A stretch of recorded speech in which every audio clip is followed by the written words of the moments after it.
तो हेलो दोस्तों, welcome back to my YouTube channel. तो इस वीडियो में हम 19 मार्च के आज थर्ड शिफ्ट का कंप्लीट एनालिसिस करेंगे। ठीक है, इसमें क्या करते हैं, हम पहले टॉपिक बताते हैं कि कौन से टॉपिक से क्वेश्चन पूछा गया है, फिर उसका प्रश्न बताते हैं, फिर उसका आंसर बताते हैं, फिर उससे रिलेटेड अदर इंपॉर्टेंट फैक्ट ऐसे बताते हैं जो आने वाले एग्जाम में आपको 2 या 3% आसानी से सही करके दे सके। क्योंकि इस वीडियो को बनाने का मकसद ये नहीं है कि आपको केवल एनालिसिस बताऊँ मैं।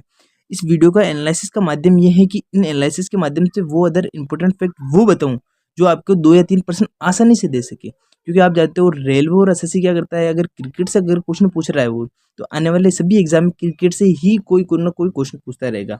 ठीक है, तो मैं क्या करता हूँ, अगर कोई भी क्वेश्चन पूछता है तो उससे आने वाले एग्जाम में कौन से अदर इंपॉर्टेंट फैक्ट बन सकते हैं, उस वीडियो में बता देता हूँ ताकि आपको 2 या 3% आसानी से सही हो सके। ठीक है, तो आपको क्या करना है, पहले चैनल को सब्सक्राइब करना है और वीडियो को लाइक करनी है और लास्ट तक देखना है। अगर इसमें आपको लगे कि इसमें कोई बेनिफिशियल नहीं रहा आपको, तो आप कमेंट में जो गाली दे सकते हो। क्योंकि हमारा मकसद आपको 2 या 3 नंबर ही नहीं देना, आपको इस परीक्षा में चयनित भी कराना हमारा मकसद है। ठीक है, तो बिना देर के वीडियो को स्टार्ट करते हैं। क्वेश्चन पूछा गया था, भारत में यूरोपीय शक्ति का जो आगमन हुआ था उससे क्वेश्चन पूछा गया था। तो हमारा क्वेश्चन था, कौन सी यूरोपियन शक्ति भारत में सबसे पहले आई, जो 1498 में आई और सबसे अंत में गई थी 1961 में गई थी। तो वो एकमात्र शक्ति अपनी पुर्तगाली थी। ठीक है, और उसे कौन से ऑपरेशन के तहत भगाया गया था वो भी इसके इंपॉर्टेंट फैक्ट में बता रखा है। अगर इंपॉर्टेंट फैक्ट में अगर आप पढ़ोगे तो आप देखोगे वास्को डी गामा 1498 में कालीकट पहुंचा और वो कहाँ से, एक जमूरियन नाम के राजा से मिला था। कभी कभी पूछ लेता है कि जो Vasco D gamma first time आया था तो किससे मिला था, जमूरियन नामक उपाधि वाले राजा से मिला था। और कब आया था, 1498 में आया था। ठीक है, और जो इसकी समाधि बना रखी है वास्को डी गामा की, वो कोच्चि केरल में बना रखी है। ये जो तीनों क्वेश्चन इंपॉर्टेंट बन सकते हैं। और अगर आप देखोगे तो 1961 में भारत सरकार ने ऑपरेशन विजय के तहत इसे गोवा और दमन दीव पुर्तगालियों को भगा दिया था। मतलब गोवा और दमन दीव, इनसे जो पुर्तगालियों को आजाद कराया था। कौन से ऑपरेशन के तहत कराया था, ऑपरेशन विजय के तहत कराया था। कभी कभी ये भी पूछ लेता है। ठीक है, नेक्स्ट क्वेश्चन देखेंगे हम। जो नेक्स्ट क्वेश्चन पूछा गया था वो आईसीसी चैंपियन ट्रॉफी 2025 से क्वेश्चन पूछा गया था। समझ में आया नहीं आया, तो क्वेश्चन पूछा गया था, भारत ने किसे हराकर आईसीसी चैंपियन ट्रॉफी 2025 का खिताब जीता था। तो इन्होंने हराया था, अपने न्यूजीलैंड को हराया था। ठीक है, और अगर इंपॉर्टेंट फैक्ट पढ़ोगे कि इसने कब कब हराया था, तो आप देखोगे भारत ने अब तक 3 बार, एक तो 2002 में, 2013 में और 2025 में यह ट्रॉफी जीती थी। ठीक है, और 2013 में भारत ने इंग्लैंड को हराया था, जबकि 2002 में भारत ने श्रीलंका को हराया था। कभी कभी पूछ लेता है कि 2002 में किसको हराया था और 2013 में किसको हराया था, तो आप ये भी याद रख सकते हो। ठीक है, नेक्स्ट क्वेश्चन देखेंगे हम। तो नेक्स्ट क्वेश्चन पूछा गया था, वो पूछा गया था केंद्र शासित प्रदेश के प्रशासन से क्वेश्चन पूछा गया था। तो क्वेश्चन था हमारा, अंडमान और निकोबार द्वीप समूह के प्रशासनिक प्रमुख के पद नाम को किस नाम से जाना जाता है। तो उसके जो पद नाम को उपराज्यपाल के नाम से जाना जाता है। और अगर इंग्लिश में अगर क्वेश्चन आया तो लेटिट्यूड गवर्नर के नाम से जाना जाता है। और अगर इंपॉर्टेंट फैक्ट पढ़ोगे तो आप देखोगे भारत के राष्ट्रपति एक प्रतिनिधि के माध्यम से केंद्र शासित प्रदेशों का प्रशासन चलाते हैं। समझ में आया नहीं आया, जो केंद्र शासित प्रदेश अपने 8 जो यूटीआई है उसमें वो जो प्रशासन चलाने के लिए जिस पद का जो भार ग्रहण करते हैं उसे उपराज्यपाल के नाम से जाना जाता है। जैसे आप देखोगे दिल्ली हो गया, पुडुचेरी, जम्मू कश्मीर जैसे जो केंद्र शासित प्रदेश है उनमें उपराज्यपाल का पद होता है, जो उसके प्रशासन को चलाने के लिए इंपॉर्टेंट माना जाता है। समझ में आया नहीं आया, नेक्स्ट क्वेश्चन देखेंगे हम। तो नेक्स्ट क्वेश्चन जो हमारा पूछा गया था वो दिल्ली सल्तनत के एकता प्रणाली से क्वेश्चन पूछा गया था। अब इसमें मैं बताऊंगा एकता प्रणाली किसने स्टार्ट की और उसमें होता क्या है। तो आप देखोगे दिल्ली सल्तनत में एकता प्रणाली की औपचारिक शुरुआत किसने की थी, ये क्वेश्चन पूछा गया था। तो ये अपने शमशुद्दीन इल्तुतमिश ने की थी।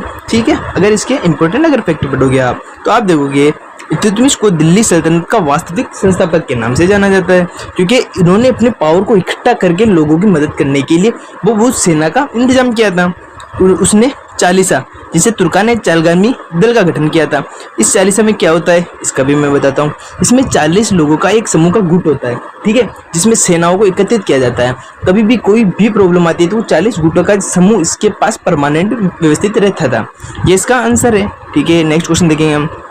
जो नेक्स्ट क्वेश्चन पूछा गया था वो अपने बायोलॉजी से क्वेश्चन पूछा गया था और बायोलॉजी में भी एकिनोडर्मेटा से क्वेश्चन पूछा गया था।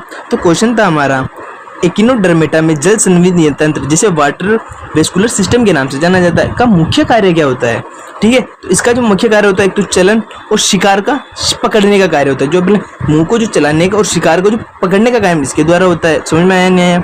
अगर इसके इंपॉर्टेंट अगर फैक्ट हम पढ़ेंगे तो आप देखोगे स्टारफिश इस संघ का सबसे प्रसिद्ध उदाहरण माना जाता है। अगर एग्जाम्पल आया तो उसमें स्टारफिश आ सकता है। ठीक है, यह तंत्र श्वसन और भोजन परिवहन में सहायता प्रदान करता है। ठीक है, नेक्स्ट क्वेश्चन देखेंगे। जो हमारा नेक्स्ट क्वेश्चन पूछा गया था वो पूछा गया था अपने आधुनिक भारत में यंग इंडिया पत्रिका जो न्यूज़पेपर है ना, उससे क्वेश्चन पूछा गया था।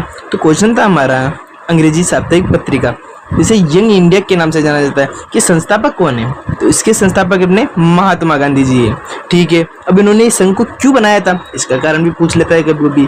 तो आप देखोगे गांधी जी ने इसका उपयोग अहिंसा और स्वतंत्रता के विचारों को फैलाने के लिए किया था।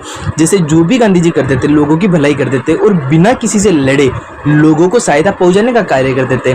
वो उन सभी कार्यों को लोगों को यंग इंडिया पत्रिका के माध्यम से बताने का कार्य करते थे, ताकि ये बताने के चाहते थे ये लोगों को बिना लड़े बिना हिंसा के भी हम आसानी से जीत प्राप्त कर सकते हैं। ये इसका मकसद था। कभी कभी पूछ लेता है। अगर आप देखोगे लाला लाजपत राय ने 1916 में भारतीय अमेरिका यंग इंडिया नाम से एक पत्रिका की स्थापना की थी। यह एक महत्वपूर्ण मानी जाती है पत्रिका, इंपॉर्टेंट है। ठीक है, और किस लिए की थी? अमेरिका की स्थापना के टाइम की थी। ठीक है, नेक्स्ट क्वेश्चन देखेंगे हम। नेक्स्ट जो क्वेश्चन पूछा गया था वो बारदोली सत्याग्रह से 1928 से क्वेश्चन पूछा गया था। ठीक है, ये जो सत्याग्रह ये इंपॉर्टेंट माना जाता है क्योंकि इसमें जो सरदार वल्लभ भाई थे उन्हें एक उपाधि मिली थी और वह वहाँ की महिलाओं ने दी थी, इसलिए इंपॉर्टेंट बन सकता है। तो क्वेश्चन था 1928 में बारदोली सत्याग्रह का नेतृत्व किसके द्वारा किया गया था? तो ये अपने सरदार वल्लभ भाई पटेल द्वारा किया गया था। ठीक है, अगर इंपॉर्टेंट फैक्ट अगर आप देखोगे तो आप देखोगे इस आंदोलन की सफलता के बाद बारदोली की महिलाओं ने उन्हें सरदार की उपाधि दी थी। मैंने बताया था ना अभी आपको। यह आंदोलन किसानों पर चढ़ाए गए लगान के 22% के विरुद्ध किया गया था। ठीक है, जो किसानों पर वो जो अंग्रेज थे उन्होंने 22% कर लगा दिया था, तो उसको कम कराने के लिए 1928 में बारदोली सत्याग्रह किसने किया था? सरदार वल्लभ भाई पटेल ने किया था। ठीक है, नेक्स्ट क्वेश्चन देखेंगे हम। जो हमारा नेक्स्ट क्वेश्चन है वो पूछा गया था अपने भारतीय रेलवे से क्वेश्चन पूछा गया था। तो क्वेश्चन था करंट का था, मतलब कुछ जो अपने जो किलोमीटर की जो एरिया है ना उससे क्वेश्चन पूछा गया था। तो क्वेश्चन था भारतीय रेलवे ई बुक 2019-20 के अनुसार भारतीय रेलवे नेटवर्क की कुल मार्ग लंबाई कितनी है? तो उसकी जो कुल मार्ग लंबाई है वो अपने 6700 मतलब मैं बता दूँ 67,956 किलोमीटर है। ठीक है, और अगर आप इम्पोर्टेंट देखोगे तो आप देखोगे हमारी जो रेलवे की नेटवर्क कौन से मतलब जो फर्स्ट सेकंड थर्ड आता है ना उसमें कौन से नंबर पे आती है? तो आप देखोगे भारतीय रेलवे दुनिया का चौथा सबसे बड़ा रेलवे नेटवर्क के नाम से जाना जाता है। चौथे स्थान पर अपना इंडिया का आता है। भारत ने पहली ट्रेन 16 अप्रैल 1853 को बोरी बंदर जिसे मुंबई से ठाणे कितने 21 किलोमीटर के लमसम चलाई थी और ये अपने डलहौजी के टाइम चलाई थी शायद। ठीक है, ये भी कभी पूछ लेता है कि उस टाइम का जो गवर्नर जनरल कुछ भी था वो कौन था उस टाइम। ठीक है, वर्तमान में रेलवे का लक्ष्य 2030 तक क्या करना है? इसे नेट जीरो कार्बन उत्सर्जित करना है।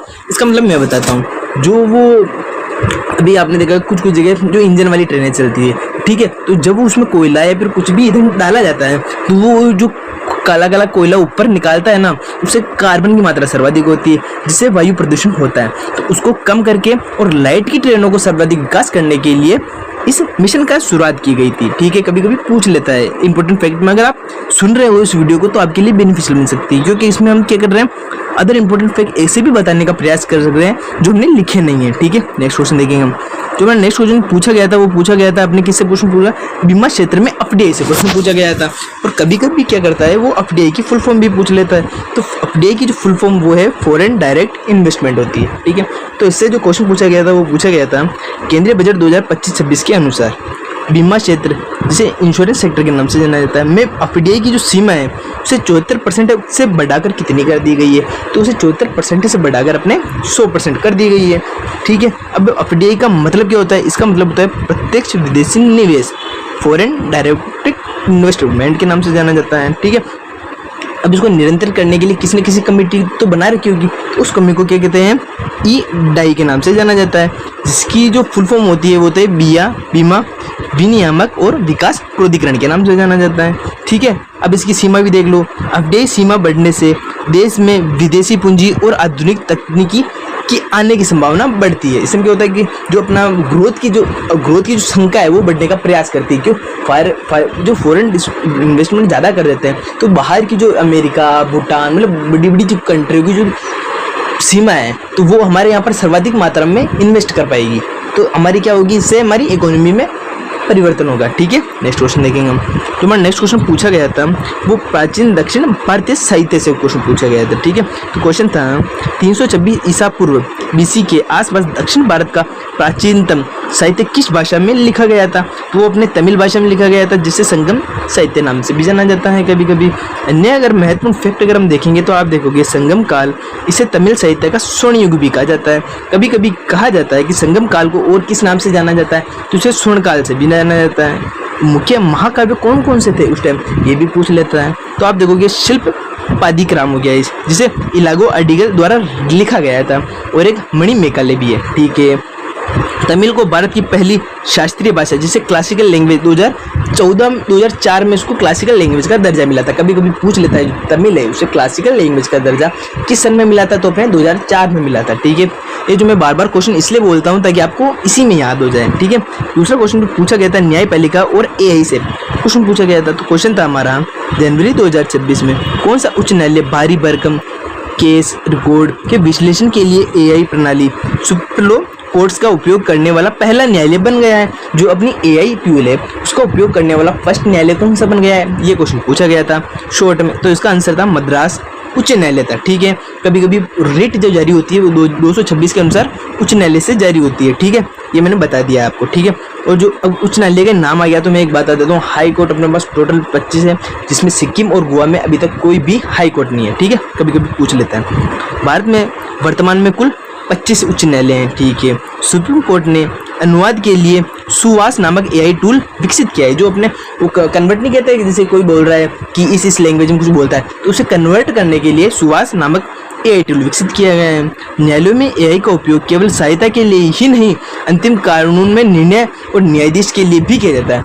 जब न्यायाधीश जो होता है उसको निर्णय लेने में अगर कोई प्रॉब्लम होती है तो उस एआई टूल का भी उपयोग कर सकता है। ठीक है, नेक्स्ट क्वेश्चन देखेंगे हम। जो हमारा नेक्स्ट क्वेश्चन पूछा गया था वो अपने संविधान संशोधन में 86वें संविधान संशोधन क्वेश्चन पूछा गया था।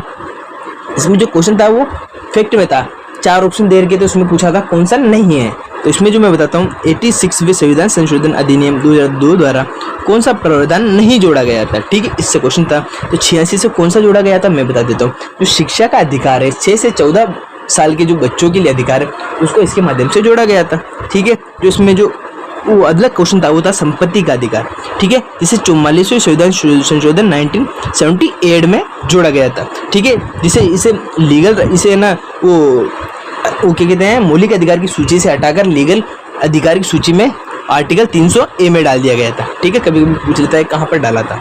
ठीक है, अगर अनुच्छेद 21 में ए में क्या लिख रखा है, इसमें लिख रखा है 6 से 14 वर्ष के बच्चों के लिए शिक्षा का मौलिक अधिकार है। ठीक है, और अनुच्छेद जो 25 से 45 है उसमें देख रखा है बचपन की देखभाल और शिक्षा के लिए डीपीएस में बता रखा होता है। डीपीएस की फुल फॉर्म होती है direct principle of state policy. ठीक है, इसे न्यायालय द्वारा लागू नहीं कराया जा सकता। अनुच्छेद 51 के में भी लिख रखा है, क्या लिख रखा है, माता पिता का कर्तव्य है कि वे बच्चों को शिक्षा के अवसर प्रदान करें। कभी कभी पूछ लेता है, ये 3 ऑप्शन दे रखे थे लमसम और ये अलग था। ठीक है, नेक्स्ट क्वेश्चन देखेंगे। तो मैं नेक्स्ट क्वेश्चन पूछा गया था वो सिंधु घाटी सभ्यता से क्वेश्चन पूछा गया था। कभी कभी पूछ लेता है ये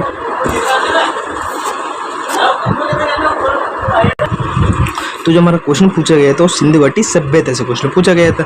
क्वेश्चन था सिंधु घाटी सभ्यता के किस स्थल पर गोदीवाड़ा पाया जाता है। ठीक है, तो वो अपने लोकतल गुजरात में पाया जाता है। ठीक है, अगर इसके इंपॉर्टेंट अगर फैक्ट हम देखेंगे तो आप देखोगे लोथल, इसे मिनी हड़प्पा के नाम से भी जाना जाता है। जो कौन सी नदी के किनारे स्थित है, ये अपने भोगा नदी के स्थित है। हड़प्पा, इसकी खोज किसने की थी, दयाराम साहनी ने 1921 में की थी। ठीक है, और जो धोलावीरा है ये संचय वाटर मैनेजमेंट के नाम से फेमस है। और धोलावीरा ये भी अपने गुजरात का है। ठीक है, धोलावीरा कच्छ गुजरात से स्पीड है। ठीक है, ये आज का हमारा लास्ट क्वेश्चन खत्म होता है। वीडियो अच्छी लगी तो वीडियो को लाइक, चैनल को सब्सक्राइब कर दे, अपने दोस्तों तक शेयर कर दे, क्योंकि इसमें हम 100% एनालिसिस लाने का प्रयास करते हैं और ऐसे इंपॉर्टेंट फैक्ट भी बताते हैं जो नेक्स्ट आने वाले एग्जाम में आपके लिए बेनिफिशियल बन सकते हैं। क्योंकि हम मोस्ट रिपीटेड क्वेश्चन की सीरीज भी हमने इस चैनल पर चला रखी है, जिसमें क्या जो रिपीटेड क्वेश्चन रेलवे के होते हैं उसको हम इस वीडियो में डालने का प्रयास करते हैं, ताकि जो भी आने वाले एग्जाम है आपको उससे 2 या 3% आसानी से मिल सके। ठीक है, तो जल्दी से जल्दी चैनल को सब्सक्राइब कर दे, अपने दोस्तों तक शेयर कर दे। ठीक है, बाय।